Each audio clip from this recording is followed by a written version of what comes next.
ఇది ఒక వార్నింగ్ కాదు, ఇది ఒక ఛాన్స్. ఈ వీడియోలో నీ ఫ్యూచర్ ఉంటుంది. ఇండియా వర్సెస్ చైనా కథ కాదు, ఇది నిజం.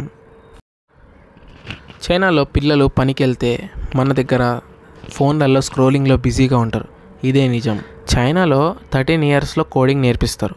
15 ఇయర్స్లో ఏఐ బాట్స్ ఎలా డిజైన్ చేయాలో నేర్పిస్తారు. 18 ఇయర్స్లో స్టార్టప్ కంపెనీస్ రిజిస్టర్స్ చేస్తారు. 21 ఇయర్స్లో వరల్డ్ క్లాస్ కంపెనీస్ రన్ చేస్తారు. 25 ఇయర్స్లో ఇన్వెస్టర్స్ అవుతారు. వాళ్ళ స్కూల్స్లో టెక్స్ట్ బుక్ కన్నా ఎక్కువ టూల్స్ ఉంటాయి. క్లాస్ రూమ్లో బెంచ్ కన్నా ఎక్కువ బ్రెయిన్ మూమెంట్ ఉంటుంది. Silicon chips, robotic kits, 3D printers. ఇది వాళ్ళకి క్లాస్ రూమ్ సిలబస్ కాదు, ఇది వాళ్ళకి చైల్డ్హుడ్ విజన్. వాళ్ళ టీచర్స్ ఆన్సర్స్ చెప్తారు కదా, క్వశ్చన్స్ అడుగుతారు. వాళ్ళ పేరెంట్స్ ర్యాంక్స్కి ప్రెషర్స్ పెట్టరు, రిస్క్కి సపోర్ట్ చేస్తారు. రిస్క్ తీసుకో, లైఫ్లో ముందుకు వెళ్ళు అని. వాళ్ళ సిస్టంలో రూట్ని రిజెక్ట్ చేసి ఇన్నోవేటర్ని యాక్సెప్ట్ చేస్తుంది. లైక్ ప్రెజెంట్ ఉన్న సిచ్యువేషన్ ఎలాగంటే వాళ్ళు జాబ్స్ కన్నా ఎక్కువ వాళ్ళు క్రియేటర్స్ లేదా ఇన్నోవేటర్స్ వరల్డ్ క్లాస్ ప్రోడక్ట్స్ని క్రియేట్ చేయడానికే ప్రయత్నిస్తారు. సో వాళ్ళు రిస్కే తీసుకోవడానికి మోస్ట్లీ ఇష్టపడతారు. వాళ్ళ ఎయిమ్ వరల్డ్ అనే సూపర్ పవర్ అవ్వాలని. అలాగని ఇండియాలో టాలెంట్ లేదని నేను అనట్లేదు. ఇండియాలో టాలెంట్ ఉంది కానీ డైరెక్షన్ లేదు. స్కిల్స్ ఉంది కానీ సపోర్ట్ లేదు. డ్రీమ్స్ ఉన్నాయి కానీ డిస్ట్రాక్షన్స్ ఎక్కువ ఉన్నాయి. మన క్లాస్ రూమ్లో ప్రొజెక్టరే సరిగ్గా పనిచేయదు. మన యూత్ హ్యాండ్స్లో బుక్స్ కన్నా ఎక్కువ ఫోన్స్ కనిపిస్తాయి. స్క్రోలింగ్లో బిజీగా ఉన్నారు, బిల్డింగ్లో బిజీ లేరు. సో ఇది మనకి ఒక వేకప్ కాల్ లాగా. ఇప్పుడే అలర్ట్ అవ్వాలి. ఇండియాని చైనాతో కంపేర్ చేయడం కాదు, ఇండియాని ఇండియాతో కంపేర్ చేయాలి. Yesterday India versus tomorrow's India అని రేపటి రోజు టైటిల్ రావాలి. ఈ దేశంలో అబ్దుల్ కలాం గారు పుట్టారు. ఇస్రో మూన్ మీదికి రీచ్ అయింది. ఆయన కూడా ఇండియా బ్యాక్ ఎండ్ డెవలపర్గా ఉండిపోకూడదు, ఇండియా ఒక ఫ్రంట్ ఎండ్ బిల్డర్గా అవ్వాలని ఆయన కోరిక.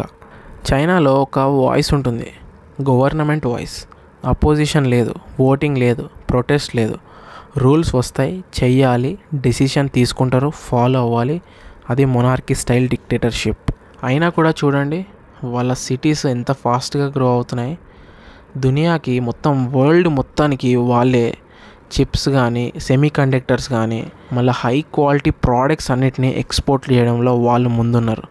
అన్నీ వాళ్ళ చేతుల్లోనే ఉన్నాయి. ఎందుకంటే సిస్టంలో డిసిప్లిన్ ఉంది, యూత్లో డిస్ట్రాక్షనే లేదు, ఫోకస్ 100% ఉంది, కంట్రోల్ ఉంది. ఇంకా మన డెమోక్రసీ స్టైల్ గురించి మాట్లాడుకుంటే ఇండియాలో ఫ్రీడమ్ బీభత్సంగా ఉంది. ఆపోజిషన్ ఉంది, ఎక్స్ప్రెషన్స్ ఉన్నాయి, ఇంటర్నెట్ కూడా ఉంది. కానీ డైరెక్షన్ ఉందా? అకౌంటబిలిటీ ఉందా? ఈ ఫ్రీడమ్లో ఫేక్ న్యూస్ స్ప్రెడ్ చేస్తున్నారు, టైం వేస్ట్ చేస్తున్నారు, ఓట్ని క్యాష్ లిక్కర్తో అమ్ముకుంటున్నారు. ఈ స్నాప్లలో స్ట్రీక్ మెయింటైన్ చేయడం, ఇన్స్టాగ్రామ్లో రీల్స్ క్రియేట్ చేసి ఇట్లా ట్రెండింగ్ అవ్వడం, ఈ కమెంట్స్లలో బిజీగా ఉన్నారు. ఈ డెమోక్రసీ ఒక ప్రివిలేజ్, కానీ ఇప్పుడు అది ఒక డిస్ట్రాక్షన్ అయిపోయింది. మనకి ఫ్రీడమ్ ఇచ్చిన సిస్టమ్ని మనమే వదులుకుంటున్నాం. క్వశ్చన్ ఇది కాదు, ఇండియా డిక్టేటర్షిప్ అవ్వాలా? రియల్ క్వశ్చన్ ఏంటంటే ఇండియా డెమోక్రటిక్ డిసిప్లిన్ తెచ్చుకోవాలి. ఫ్రీడమ్కి పని పెడితే ఫ్రీడమ్నే లూజ్ అవుతున్నాం. ఇంకా దీనికి సొల్యూషనే లేదంటారా?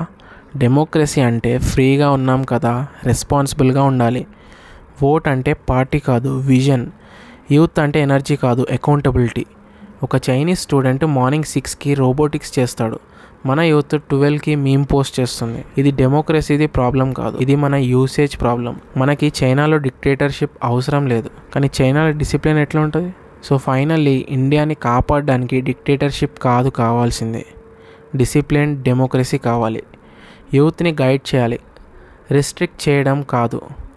ఈ సిస్టమ్ మన హ్యాండ్స్లో ఉంది, డిస్ట్రాయ్ చేయడం ఈజీయే. ఈ సిస్టమ్ని బిల్డ్ చేయడం పెయిన్ఫుల్లే, కానీ బిల్డ్ చేయడం చాలా అంటే చాలా ఇంపార్టెంట్. ఈ ఫ్రీడమ్ని మిస్ అవ్వకుండా ఈ జనరేషన్ వేకప్ అవ్వాలి. ఇండియా డెమోక్రటిక్ ఉండాలి, కానీ డైల్యూటెడ్ డెమోక్రటిక్ కాదు, డిసిప్లిన్ డెమోక్రసీ ఉండాలి. సో గైస్, ఫైనల్గా ఈ వీడియోలోంచి మీరు తెలుసుకోవాల్సింది, ఈ దేశాన్ని మార్చడం ఈజీ కాదు, కానీ స్టార్ట్ చేయడం ఇప్పుడే పాసిబుల్ అవుతుంది. చైనా ఒక ఛాలెంజ్ కాదు, ఒక రిమైండర్. ఇండియాని కూడా అలా బిల్డ్ చేయొచ్చు, బెటర్గా, బిగ్గర్గా, బ్రైటర్గా. ఈ వీడియో చూస్తున్న యూత్ అందరికీ ఒకటే question, why are we behind? Real question ఏంటంటే నువ్వు ముందుకు రావడానికి రెడీయా? So finally Jai Hind guys. కమెంట్లో ఐఎమ్ ద చేంజ్ అని టైప్ చేయండి, మీ ఒక 3 ఫ్రెండ్స్కి షేర్ చేయండి, so who can rebuild the India. Thanks for watching this video. Please like and share and subscribe.